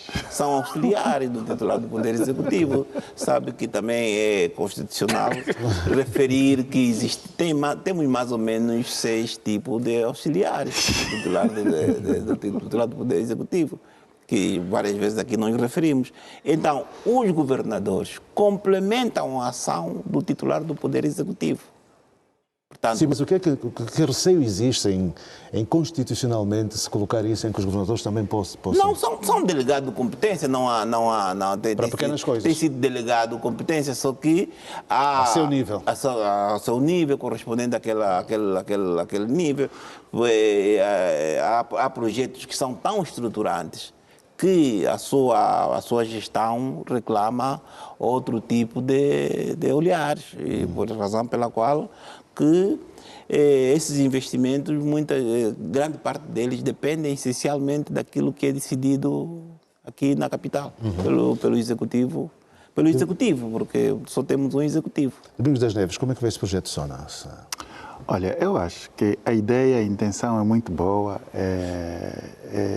porque ajudaria a requalificação das cidades, eu acho até dos municípios. Devia ajudar a melhorar a qualidade de vida.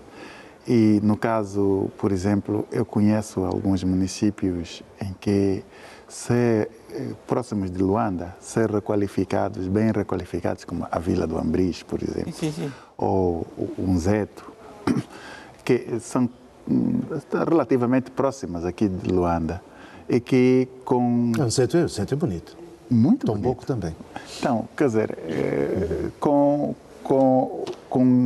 está no litoral, com requalificação, uma vila daquelas requalificadas, eu acho até que pode servir como pontos turísticos, né, das pessoas. Doutor Domingos da Neves viu ali onde saíam escravos, né, que tem aquelas pedras.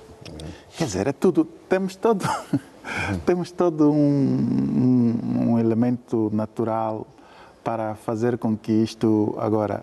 O problema é exatamente isso, é que essas coisas, no meu ponto de vista, não podem ser centralizadas, não é? Quer dizer, os municípios têm que ter suficiente autonomia para atrair até...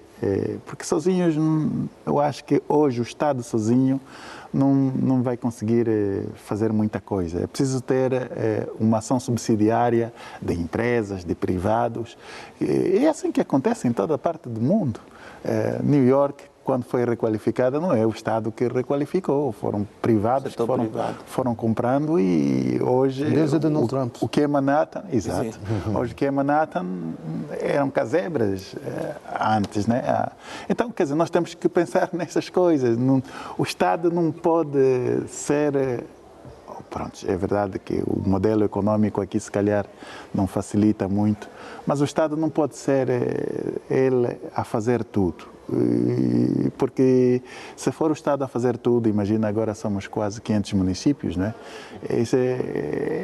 Até chegar à ação em cada um desses municípios, acho que vamos levar aí 150 anos. E constitucionalmente já não vamos estar vivos. Efetivamente. Então eu acho que nós precisamos. São bons projetos, mas eu acho que precisa abrir o concurso de privados, até de estrangeiros, inclusive, para participar nisto. Porque eu acho que é assim que nós vamos ajudar Claro, o Estado cria as bases, né? E depois os privados vêm e complementam aquilo que o Estado... Mas acha que o setor privado tem essa capacidade, doutor? Se for lançado o repto, eu acho que sim, eu acho que sim, João Pinto. Eu acho que temos pessoas... Noutros lugares vemos que são bancos e seguradoras que normalmente detêm para que as pessoas possam fazer negócio, não é? Quando eu falo, sim. Quando falei mesmo nessa vertente. Um dos elementos, exatamente, quer dizer, não há empresas privadas sem créditos, né? Então, isso é uma miragem lunática pensar em ter empresas e privados se não há créditos, não é? Mário Aragão, mais um projeto que vai ficar pelo papel? Não, eu penso que não.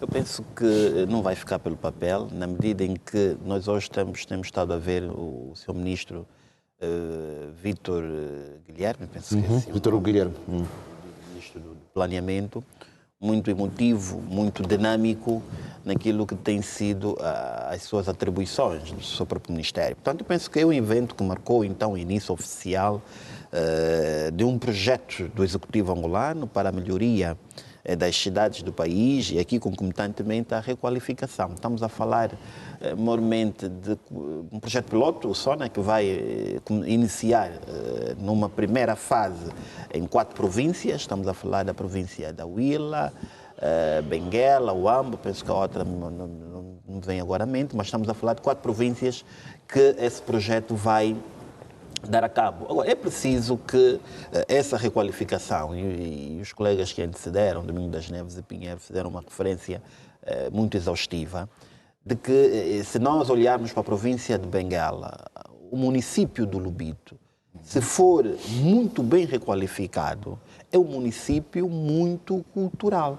É um município que poderá atrair desde investidores, turistas. Quem conhece o município do Lubito e o município propriamente de Benguela sabe as vantagens que tem esta província. Mesmo Catumbela, Baía Farta. Sim, sim. Quem conhece... Os municípios do litoral de Benguela são... Exatamente. Todo o nosso país tem lugares aprazíveis, sim. Exatamente. Quem conhece a província da Huila, a Umpata, a Chibia, a Matala, eu penso que está aqui, nós, graças a Deus, o nosso país, Angola, é tão rico a nível de estrutura, e só precisamos mesmo de requalificar para poder atrair investimento, quer privado, atrair visita de estrangeiros. Eu penso que teve muito bem o Ministério, e dizia o Sr. Ministro que será um projeto que será operacionalizado através do Ministério das Obras Públicas, mas é preciso aqui, e como disse o Dr. Domingos das Neves, trazer o privado,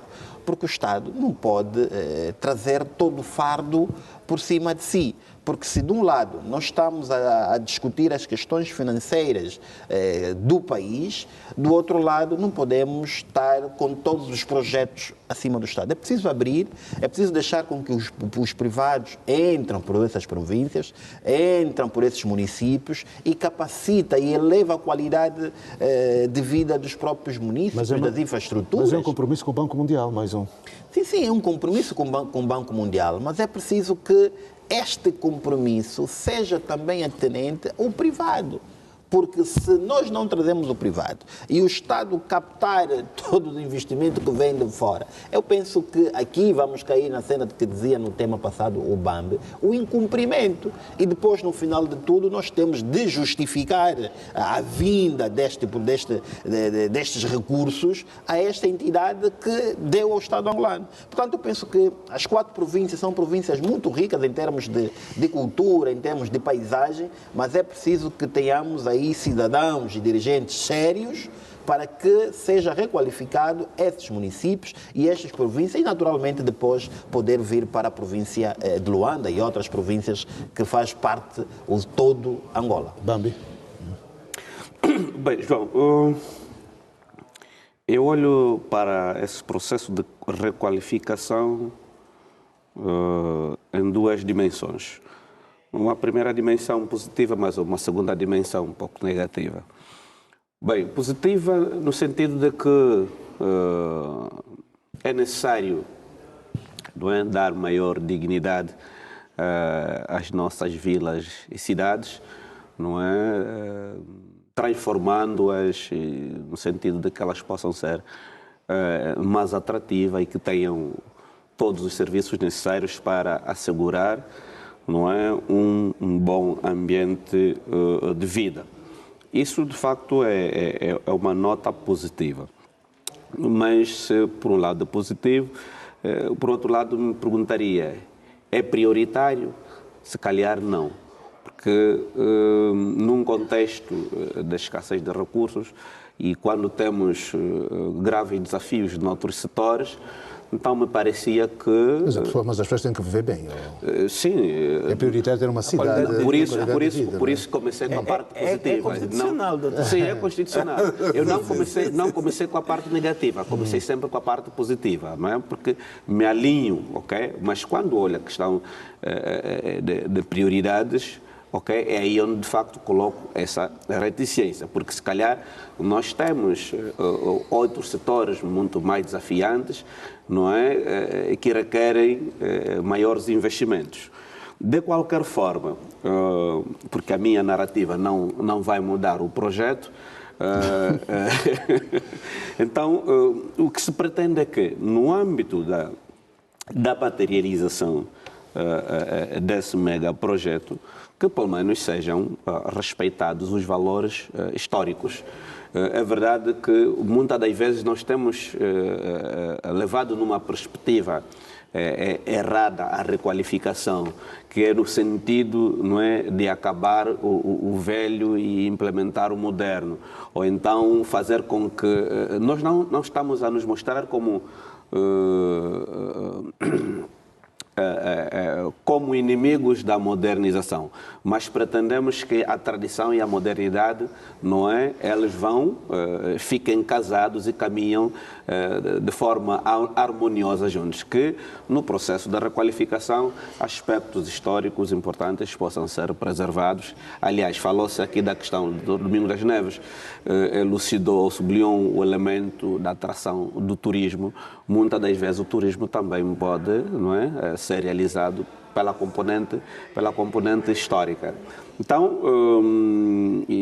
quer dizer, é preciso não se cometer o erro que se cometeu aqui em Luanda. E digo aqui em Luanda porque, mesmo tendo existido desde 2008 um memorando entre o governo da província de Luanda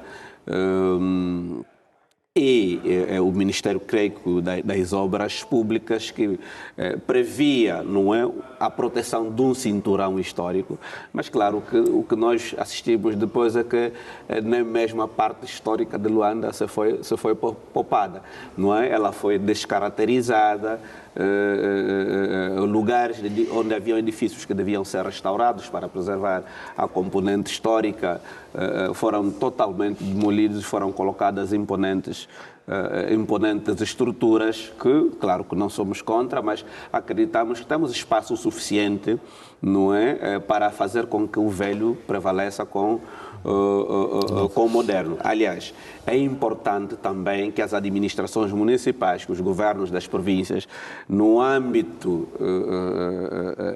do recrutamento para o preenchimento, não é, do seu quadro orgânico, que possam ser dotados de especialistas, não é, formados a nível da gestão e do planeamento urbano, para que, de facto, sejam essas as primeiras pessoas, não é, a poder conceber projetos urbanísticos que, de facto, não afetem a componente histórica. Sabendo, de facto, só um minuto, sabendo que há cidades e há países que eles já sabem que até o ano 2030, como é que vai ser a cidade, como é que eles vão progredir, onde é que vão estar os novos espaços, etc. Desenham a cidade sempre com 20 anos lá para frente. O Sona foi apresentado, mas não vimos assim, por exemplo, o que é que se pretende fazer nessas cidades? Não é?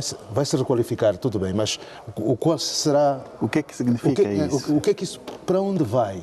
Vão criar novas atrações ou só para construir casas? Portanto, não foi feito pelo planeamento, mas não mostraram o plano que existe para essas cidades. Temos que indagar mais sobre isto. Sim, mas na altura da apresentação devia haver uma maquete, devia ter fazer, por exemplo, a cidade do Lubango, que vai ser uma delas, olha, as consultas públicas, sim, etc., né, para saber como é que vão a cidade de Benguela, estudos de impacto ambiental. Lubito, olha, nós tivemos projetos. Um frequentador do Lubito. Nós tivemos projetos nesse âmbito bem sucedidos. Eu tenho que fazer muito trabalho de campo. Estamos recordados do projeto ProAlbe em Benguela. O projeto ProAlbe em Benguela foi um sucesso. Foi um sucesso. Mas contou com um concurso de muitos setores, incluindo o setor privado. E penso que com o Sona também vamos nessa senda, porque hoje é praticamente impossível que o Estado faça as coisas de por si só. Mas é importante dizer que nós necessitamos de qualidade de vida. É necessário que as nossas cidades tenham, por exemplo, o Sumbe e o Portambuim, daqui a pouco vão estar ligados. Mas é importante que haja uma espécie de um perímetro florestal, porque aquela zona, se não se acautelar os efeitos, o impacto ambiental, será terrível. E aquelas pessoas que moram naqueles morros de lodo têm que sair dali, efetivamente, né? quer dizer, refiro-me ao Kwanza Sul. Sim, estou a falar do Portambuim também. Sim, Portambuim também. Quer dizer, tem essas situações que são, de facto, periclitantes. Quer dizer, aqueles derrubamentos de terras pode trazer-nos consequências e que agora é que devemos evitar. Não vamos depois irmos só para lá para lamentar, para o correio. Essas situações devem ser devidamente planeadas. Há o problema do crescimento da nossa população. A nossa população está a crescer muito, mas também os órgãos que gerem de gestão têm que ter provisão. Tem que ter, digamos, não podem ser surpreendidos, nós não podemos ser surpreendidos. Vi ao longo do caminho do Sumbe, Portambuim, muitos terrenos ocupados, mas suscitou-me a interpretação, não sei se há mesmo uma formalidade, porque muitos terrenos são de relevo acidentado e vi pessoas a construírem nesses locais. Eu acho que isso são questões que a administração deve tomar em devida conta, para não lamentarmos depois, desnecessariamente. cidadãos que se colocam mesmo numa situação de perigo. E as enxurradas no históricas do Sumbe já nos causaram muitos problemas. Portanto, eu apelo ao governo do Kwanza Sul para fazer uma gestão territorial responsável. Não sermos permeáveis, porque depois lamentamos. É necessário, onde é necessário dar autorização, demos autorização, porque tem lá segurança. Terreno estruturado. Agora, construir no meio de relevo totalmente acidentado. Faz bem sair de Luanda, né? Se calhar isso deve estar ligado a uma das fraquezas das nossas administrações. Efetivamente. Porque, por um lado, as administrações não têm os tais planos de desenvolvimento urbanístico, não sabem exatamente os planos diretores onde é que a população deve construir, e claro, que já disse o Dr. Pinheiro, que a população está em franco crescimento. Naturalmente, alguém que chega, atinge a idade adulta, vai necessitar de algum espaço para construir, para ter a sua casa. E se não encontra, não é, da parte das administrações, políticas que permitam de forma legal, não é, obter-se o espaço para a construção, naturalmente a necessidade vai levar ao perigo. Exatamente, as pessoas. Ok, e ontem foi Dia Mundial da População. O FNUAP está preocupado, está a dizer que a fertilidade está em crise. Mas no nosso caso... Não sei se é no nosso caso, mas... Eles têm que ser um pouco mais rigorosos para em que latitude é que a fertilidade está em crise? Não estão a nascer. Provavelmente que esse estudo não tem incidido no continente. Foi 37% da população mundial. Mas isso não é nosso caso. Não é o caso, né? Aqui tem que ser 3% ao ano, não? Bem, vamos terminar muito rapidamente. Temos aqui um minutinho para cada um, para falarmos um pouco desse Fundo de Garantia de Créditos que para os agricultores nacionais. Posso começar por si? Obrigado, João. Eu penso que é uma atividade que o Fundo tem estado a fazer e muito bem feito, mas a minha preocupação é nos critérios das pessoas selecionadas para esse mesmo apoio. Eu penso de que teve muito bem um fundo em apoiar pequenos agricultores nacionais, mas é preciso que nós identifiquemos quem são os agricultores que devem ser apoiados de facto pelo fundo. Aliás, o governo angolano tem estado a apoiar em outras áreas, há vários projetos, desde o FADA, o PROPRIV, há outros projetos que a Angola desencadeou. Mas a minha questão está mesmo nos critérios, porque há agricultores que tendem a reclamar que não estão a ser nem tidos nem achados. E é importante que o fundo pudesse, aqui junto com as administrações municipais, junto com os governos provinciais, poder identificar aqueles pequenos agricultores que de facto merecem este determinado apoio, porque se assim não for, eu penso que estamos a dar tiro no nosso próprio pé. Bambi, minuto, faz favor. Bem, a agricultura e foi sempre um eixo fundamental para o desenvolvimento, não é? Ela não pode ser negligenciada. E encontrar-se uma solução para assegurar e promover o desenvolvimento agrícola é, de facto, digno de realce. Entretanto, vou subscrever aquilo que disse o Dr. Aragão. É importante que haja rigor e critérios específicos para evitar que pessoas que não tenham capacidade produtiva possam beneficiar de um fundo em detrimento daquelas que tenham. Ok. Bem, é constitucional que se dê esse apoio. É constitucional. Isso é mesmo constitucional. O direito à alimentação é um direito que ninguém ainda está habilitado para contrapor a ele. Não, João Pinto, eu subscrevo as ideias aqui dos colegas que esses projetos sirvam àqueles que realmente são empreendedores e que são necessários. E também se simplifica procedimentos. Portanto, esses projetos devem merecer aquelas pessoas que têm capacidade, que são empreendedores, que podem ajudar a garantir a nossa soberania alimentar. Das Neves. É a questão dos critérios. Eu concordo com o Dr. Aragão e os outros todos. É a questão dos critérios. Isso, quando houver transparência nos critérios, E eu acho que o impacto vai ser melhor. E nem vai demorar muito tempo o processamento. Muito bem. E ainda bem que terminamos com a agricultura. Esse devia ser um tema anterior para esgrimir os vossos argumentos. Mas como terminamos com a agricultura, só desejar-vos que tenham um bom fungo hoje, sábado. Muito obrigado. Igualmente. E nós terminamos então esta edição de hoje da Revista da Semana. Muito obrigado por nos terem acompanhado. Okay, muito obrigado. Daqui a 7 dias regressaremos para outros temas com os nossos convidados. Muito bom fim de semana. Muito obrigado.